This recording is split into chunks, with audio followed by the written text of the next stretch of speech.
Well, welcome to the Healing Grief seminar. Today and the next session, the objective is to introduce you to the process of grieving. Many people believe that we grieve only because we have lost somebody. In reality, the experience of grief comes because you lost something. You lost someone, you lost an activity,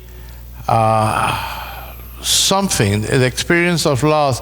And technically, humans are always in the experience of losing something, but so in the society in which we're living, people don't give permission for others to grieve. I laugh when people tell me, well, my job gave me 2 days to grieving days. And I laugh because usually you cannot control a human experience by dates, by controlling how long it's going to take. I want to say for those who are listening to this, the grief is not an illness. It's not something that you need to look at it as a bad thing that is happening to you, but it's the way that your mind experiences the loss of whatever function. Being in a relationship, being married, something going away, moving away from a place. It's just the way that we react to our environment.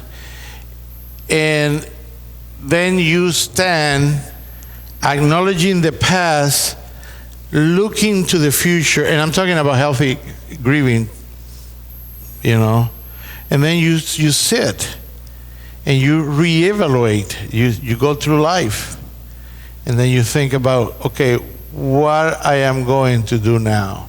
So we used to have the stages from Elizabeth Kubler-Ross, and that's what I have, the stages here.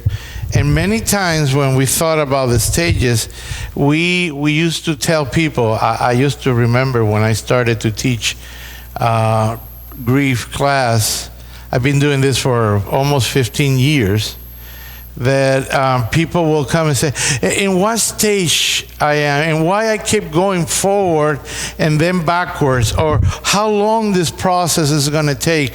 Because I read this book from Elizabeth Kubler-Ross that talks to me about the stages of grief, and in reality, we are not using them too much anymore. We looked at them, we labeled them, but some people go into denial, into anger, they go back into denial, they go back into depression, and they switch back and forth in the process of grieving, forgetting that everybody's different. So we do have the labels from the stages, but we don't follow them as a linear experience. The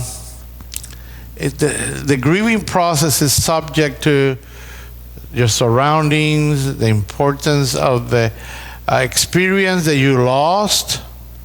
Not everybody who loses a spouse, for example, is going to react the same way. Let me share with you a poem. I like this poem. It's called "The Elephant in the Room." By Terry Kettering.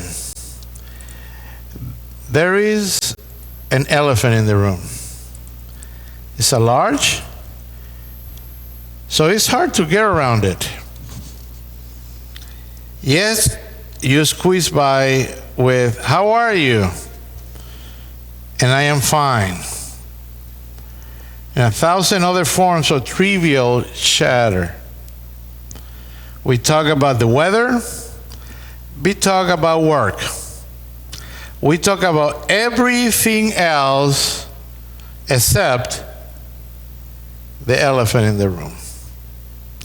There is an elephant in the room. We all know it's there. We know it's there, I'm sorry. But we are thinking about the elephant as we talk. It is constantly in our minds. For you see, it's a very big elephant. But we don't talk about the elephant in the room. Oh, please, say her name. Please say Barbara again. Oh, please, let's talk about the elephant in the room. For if we talk about her death, perhaps we can talk about her life. Can I say Barbara and not have you look away? But if I cannot, you're leaving me alone with an elephant in the room. I want to talk about this because the first stage in the grieving process is to accept that we're grieving. That we have the elephant, that the problem and the loss is there, and then we need to sit down and share. It's funny because when we share, people tend to judge our experience, and that is not what a good listener will do. We are to express our pain, the fact that we are missing that person or that activity or that experience. Remember, grief is not only about losing somebody, it's about losing a lot of things. Any loss will provoke some kind of experience of grief. So, as we are talking about the grief, let us remember that many times we need to do the first thing, accept that we're grieving and talk about it.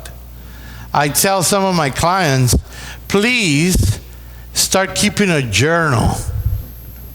Especially guys. Guys don't like the idea of writing stuff. And so I tell them, write in a piece of paper, write whenever you need, just talk about what are you feeling at the moment, and be okay, because grief is sneaky. You could be sitting by yourself somewhere, and out of nowhere, you start feeling the pain of the grief, and you start crying. That is okay. That is how grief sometimes is experienced. So it's very important for us to understand that in the process of life, we need to be in touch with what is happening inside ourselves. I'm saying this because we live in America,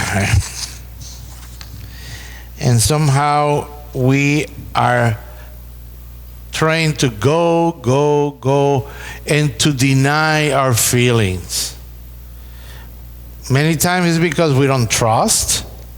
Many times it's not because it's because we don't want to feel the pain. But that is just part of the process, because this is what happened. I have so many of my clients who come to me and say, I have lost somebody and I didn't grieve. I continue losing people and I don't grieve till one day they start somatization. They start feeling some of those symptoms of the stress and the grief in their stomach. They start feeling headaches. They start feeling depression. Because grief that is not processed comes back. Always comes back. Many times, grief can turn from simple grief to the experience of depression. And there is a difference. And we will talk in the class. If you want to have this class, you want to come and talk to a grief specialist, you're welcome to call. My number is here. So you can call it 541-404-1175. And you can call. That's my personal number, so please do not abuse it. But just come and call me, and I'm trying to see if we can recruit people in the community, because this past year was brutal. And many people lost their job. They lost health. They have people who die. And we want to sit down with them and help them. I'm not going to help them to process, to give them a safe place where they can talk about their loss. And that is what the Healing Grief class is. It's a place where we explain grief, we talk about our experience, but it has a beginning. It's not a support group. Doesn't go forever. It has a beginning and an end. It goes for around 9 weeks. We can make it shorter, we can make it a little longer, but it's usually 9 weeks, and we talk about different stages of grief and what we go through. And we use a lot of imaging, so we can actually remember that grieving is a normal experience. It's not, we're not treating an illness. Non-processed grief could turn into an illness, but it's not an illness when it's normal, it's accepted, and it's processed. We use a binder. I just have this little binder here that it deals with the Healing Grief class. And we go through. I'm just looking at some of the materials that we will be providing for you. I'm going to read this. People who are attending this class generally has suffered a loss. It can be a debilitating illness, a divorce, separation. Grief is also caused by a loss of a pet. You know, you think, a pet, yeah. Job, home, anything significant in your life. So the class is usually composed of people with different stories. And it's important that you'll hear the word stories. What is your story? Because there is nothing wrong with your story, because it's your story. And we like the idea of sharing with you and talking to you about your story.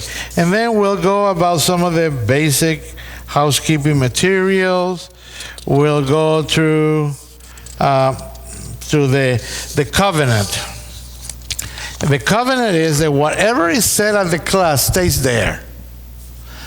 And if I hear, and I have ears everywhere, that you have shared your story, the story of somebody else, without their permission, we'll give you a little spanking, because we don't do that. We protect everybody's privacy.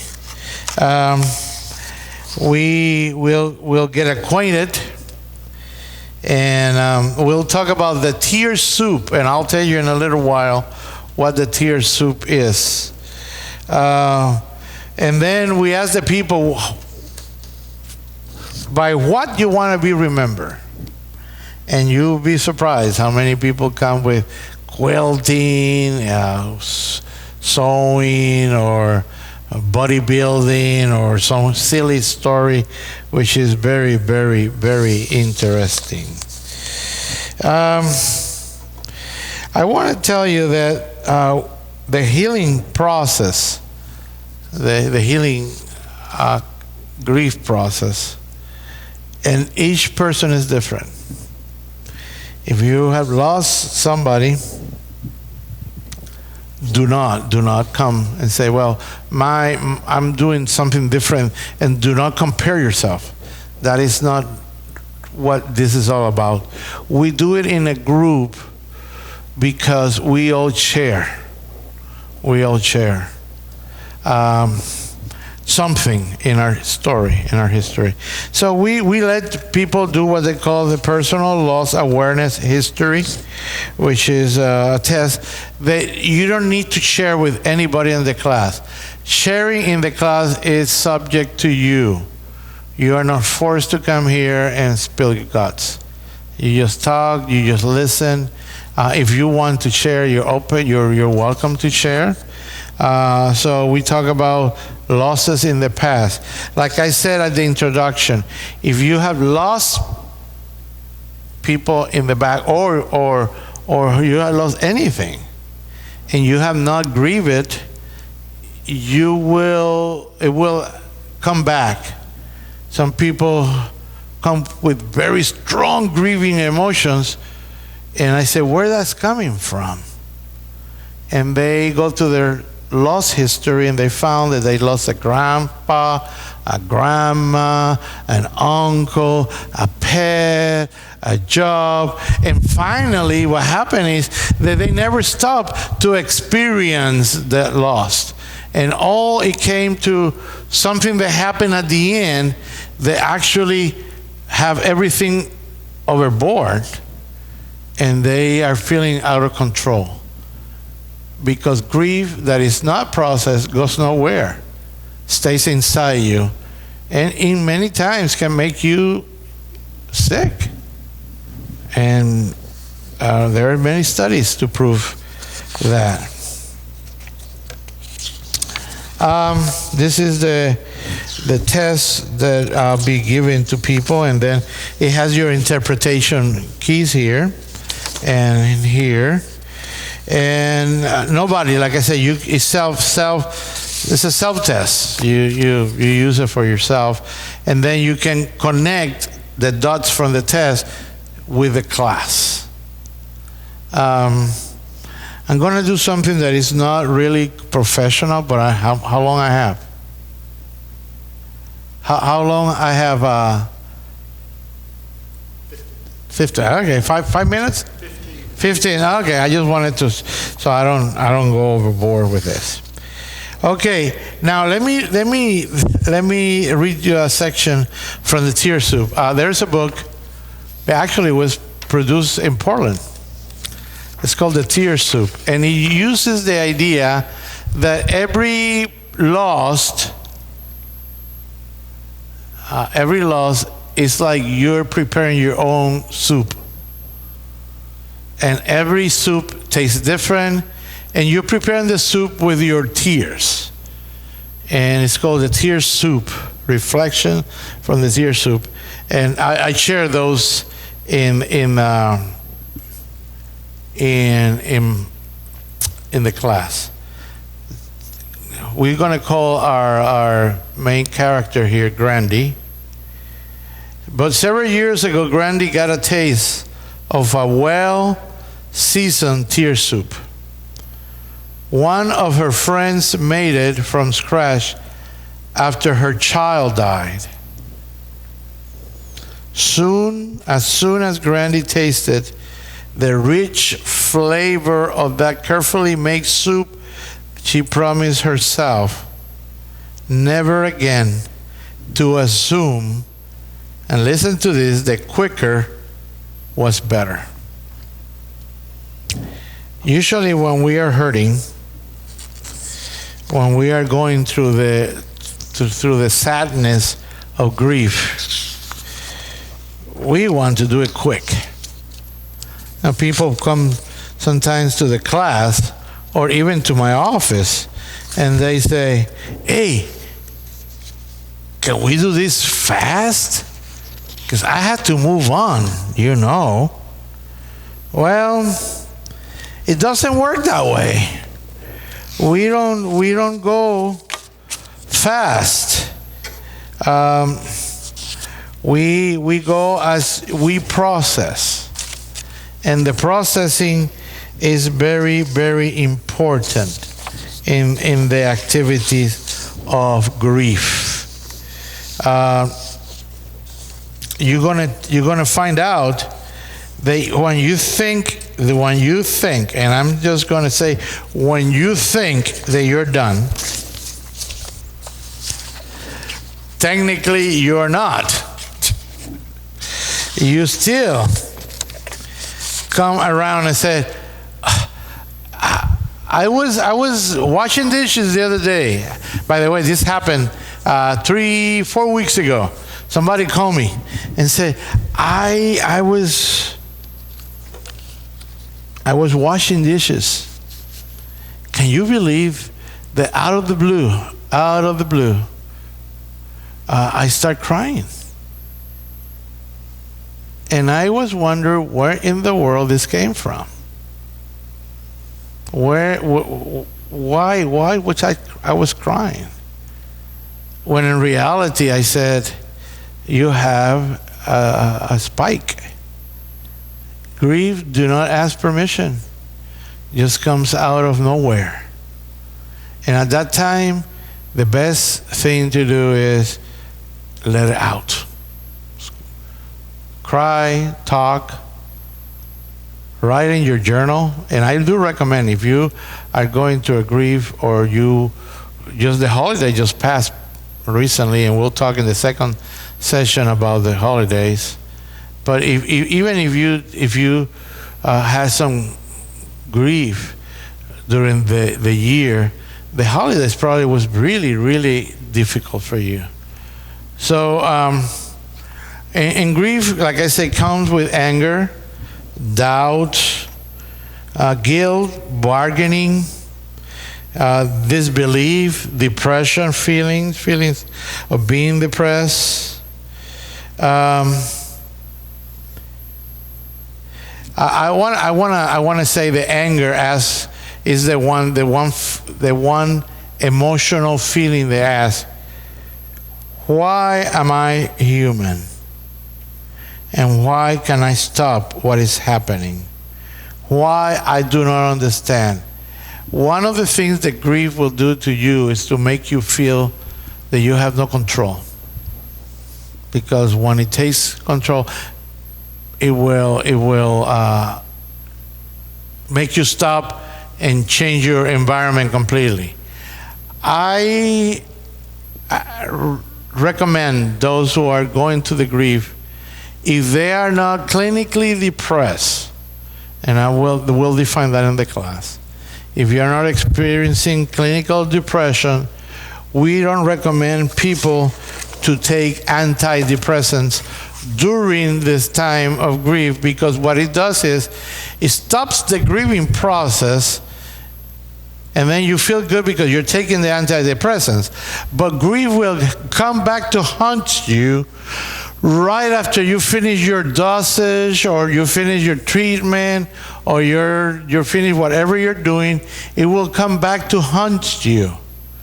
So when grief, and we'll talk about this in the class, when grief is prolonged and it goes from grief to severe depression, then we can use a mild antidepressant to deal with the experience of the grief, and then retrieve it to see if they respond. But again, that is done by a medical professional that will follow you through this. So, if you are experiencing the anger, and many times, I'm a pastor, I also have a doctorate, and I deal with this situation from the professional perspective. But if you are feeling angry towards God, that's normal. That is the only, or one of the few people or persons or beings that you can be angry about to him, and it's normal. Because you don't understand what is happening in your environment, you lost control, so you turn towards God, and you many times raise your fist to heaven, and that is part of the process of processing your anger. So please,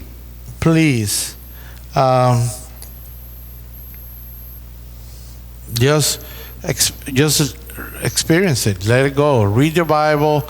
Many people say, I'm not going to pray because I'm just grieving and I'm angry at God.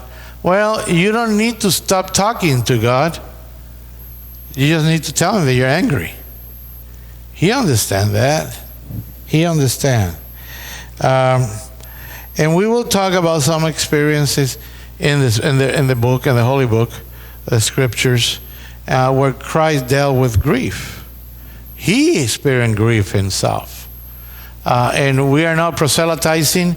We don't use this course to make you a Christian. We help you wherever you come, for whatever you bring, to work. And we will share different literature with you that will help you with the process of grieving. Again, you can call 541-404-1175 and just leave your message that you're interested in taking the class, and we will open the class, and we'll tell you when we have at least 5 or 6 people, or at least 7, so we can have a good group to do a support group. By the way, we will use all the precautions, the distancing and all that, so you can feel safe. We'll use shields for those who are sitting. We'll sit 6 feet apart or more, and we'll make all the provisions so you can come. That's why we're keeping the group small, and you can come and feel safe. Now, there's a question.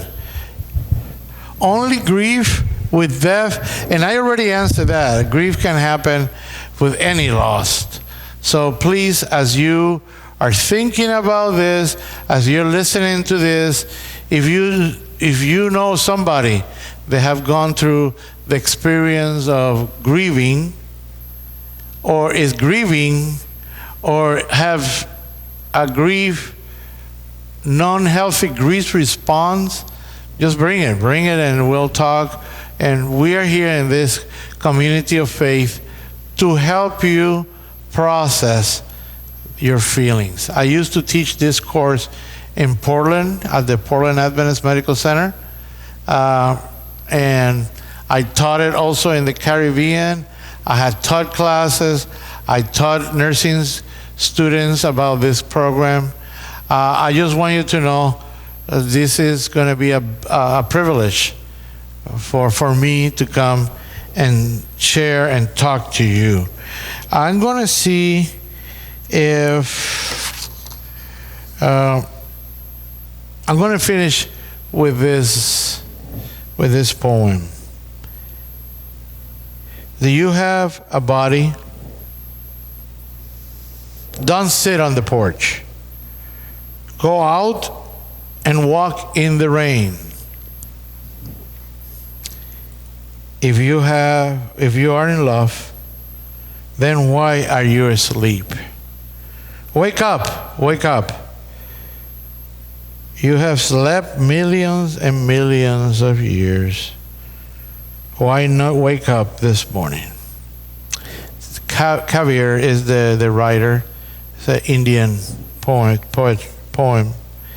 And I want you to understand that the goal of this class is to help you to experience your life to a full degree. So thank you for listening. Remember, my name is Jose Agosto.